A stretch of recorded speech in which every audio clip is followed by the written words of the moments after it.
Are American college campuses rape cultures? Are they dangerous places where sexual assaults against women are happening at an alarming rate? According to many gender activists, academics, and politicians, the answer is yes. Here's what the Vice President of the United States, Joe Biden, said in 2014. We know the numbers. 1 in 5 of every one of those young women who is dropped off for that first day of school before they finish school will be assaulted in her college years. Let's take a closer look at the Vice President's claim. Rape is a horrific crime, and rapists are rightfully despised. We have strict laws against sexual assault that everyone wants to see enforced. But while rape is certainly a very serious problem, there is simply no evidence of a national campus rape epidemic, and there is certainly no evidence that sexual violence is a cultural norm in 21st century America.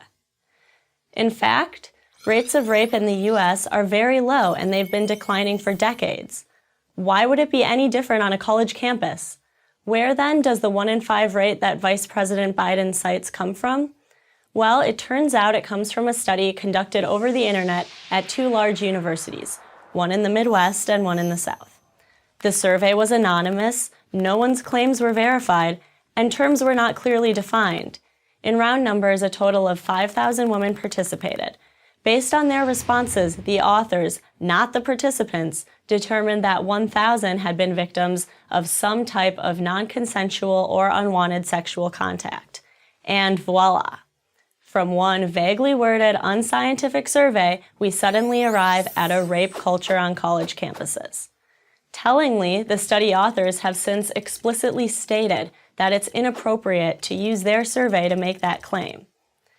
Much more comprehensive data from the U.S. Bureau of Justice Statistics, or BJS, estimates that about 1 in 52.6 college women will be victims of rape or sexual assault over the course of 4 years. That's far too many, but it's a long way from 1 in 5. The same BJS data also reveal that women in college are safer from rape than college-aged women who are not enrolled in college. But the truth doesn't serve the purposes of feminist activists or vote-seeking politicians. Lies work much better, and the 1 in 5 claim is tantamount to a lie. Here are just a few examples of what this lie has wrought. At Scripps College, Pulitzer Prize-winning commentator George Will was disinvited from giving a speech. The reason? He had dared to question the rape culture mantra in a column he wrote. At the all-women Wellesley College, students demanded that the administration remove a campus sculpture of a sleepwalking man wearing only underpants. Why? Well, because the image of a nearly naked male could trigger memories of sexual assault for victims. According to Harvard Law professor Jeannie Suk, students now ask teachers not to include questions about rape law on exams for fear that such disturbing questions might cause them to perform less well. And at Brown University, students were so traumatized by a debate on the subject of campus sexual assault that activists organized a safe room equipped with coloring books, Play-Doh, calming music, and a video of frolicking puppies. No less absurd are the attempts by colleges and legislators to cure this non-existent plague. In California and New York, students now have to live by so-called affirmative consent laws. The California law says that affirmative consent by all parties must be ongoing throughout a sexual activity, while the New York law says that silence or lack of resistance in and of itself does not demonstrate consent. Confused? Pity the poor college students who have to figure this out. If it wasn't so serious, it would be laughable.